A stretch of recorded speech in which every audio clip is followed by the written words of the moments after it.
I light a beam! This look is Switch 2 great! This look. Could this be Switch 2? Hello everyone, I am Fatong. Lately the Switch 2 price has dropped quite a bit. Things are looking good.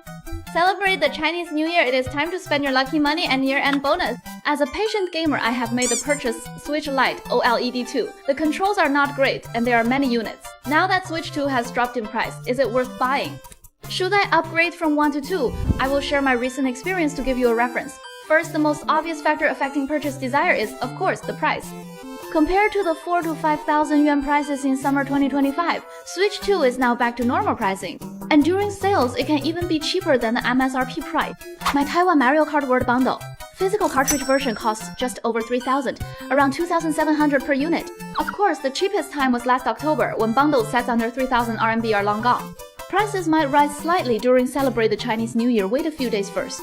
For Mario Kart World bundles, price the same pick physical cards like Taiwan or New Malaysia Thailand editions, since they fetch more on Xianyu than digital copies. Note that Nintendo also released the Japanese version, which is much cheaper locally. But do not rush to buy unless your Japanese is truly fluent and strong. Those specs are not key when buying a console. It is all about the game lineup. But NS1 came with outdated CPUs, big pixel blocks, non-glass touch, gray screens, and blurry frame drops in launch titles. Big N did so much back then, so NS2's hardware upgrades deserve a closer look. The first thing you notice is the upgraded screen, bigger and sharper now.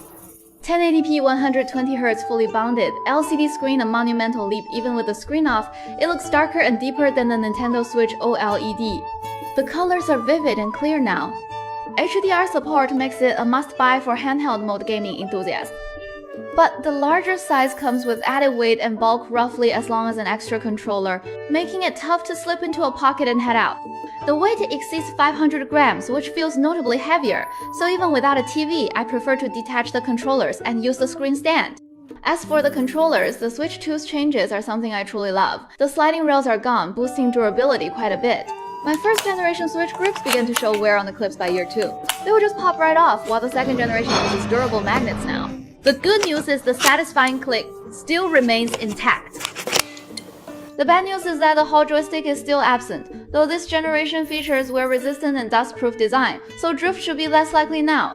Hop off the controller, and you will spot a sensor added to the handle for its mouse mode feature. But in practice, even with the ergonomic shell I added, it still feels quite cumbersome to use. Games like Cyberpunk 2077 do support it, but since I use a mouse, my right hand still must press the BXY buttons. It feels quite disjointed to use. So for most games, I still recommend just using the controller as usual.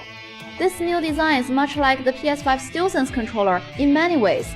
Some new features work best in the official guide, Astro Bot. NS2 has its own manual too, the NS2 Secret Expo.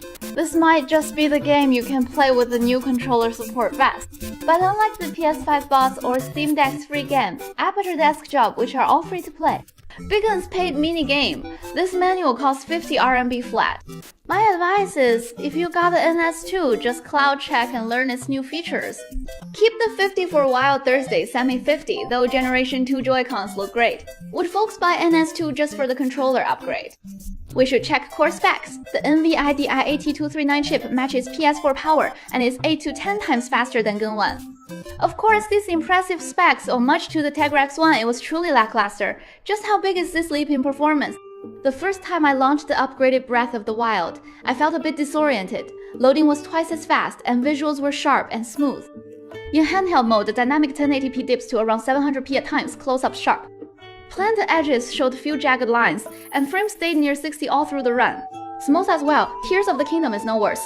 Compared to the frame drops with Ultra Hand in the first game, NS2's visuals are indeed impressive, with docked mode hitting dynamic 1440p.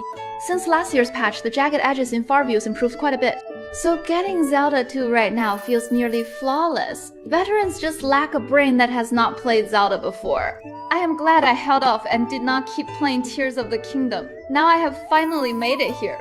With a big performance boost, we cannot just stick to Zelda alone. Just watching HD Link is not worth the price. Other top titles like Super Mario Party, Metroid Kirby, and more now have Switch 2 upgrades. with noticeable boosts in performance and visuals. For games like Splatoon 3, which many play twice daily, the free patch update brought massive boosts in resolution and frame rates. Splatsville runs smooth at 60 FPS, and docked mode hits 4K 60 in-game. Splatoon 3 fans urge you to upgrade NS2. And for new titles, though the launch lineup is not as lavish as Breath of the Wild on Odyssey, the current Switch 2 exclusives still offer many great games worth playing. Mario Kart World's open map is a joy. There is plenty to explore, even if you skip online battle. The online survival mode is thrilling indeed, simple rules yet hard to walk away from. Donkey Kong Banana Mania, a top-tier hit for many gamers. Though this IP is not as trending as others, its gameplay is no less stellar than Odyssey. Breaking and collecting items will fully ignite players' exploratory drive. And the aforementioned Cyberpunk 2077, a third-party hit, is now on NS2.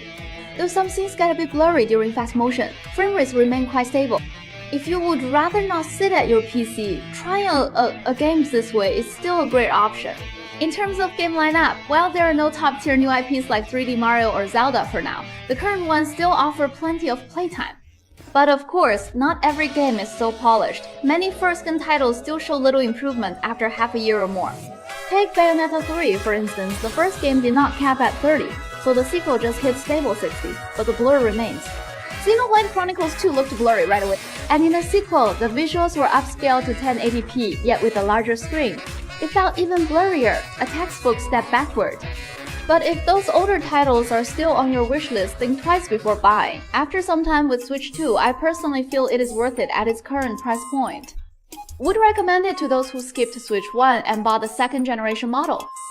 Though you still have to endure its short battery life, heavy weight, and overheating in docked mode, these pale in comparison to its vast game library. Most veteran players here have already tried most games, so waiting is fine. 2026 will bring even more exclusive titles to consider, though one might face higher prices due to trending games and the storage costs for units. So if you snag the 3000 bundle or 2800 solo, even Future Proof will not lose out. Alright, that is all for this video. See you in the next one.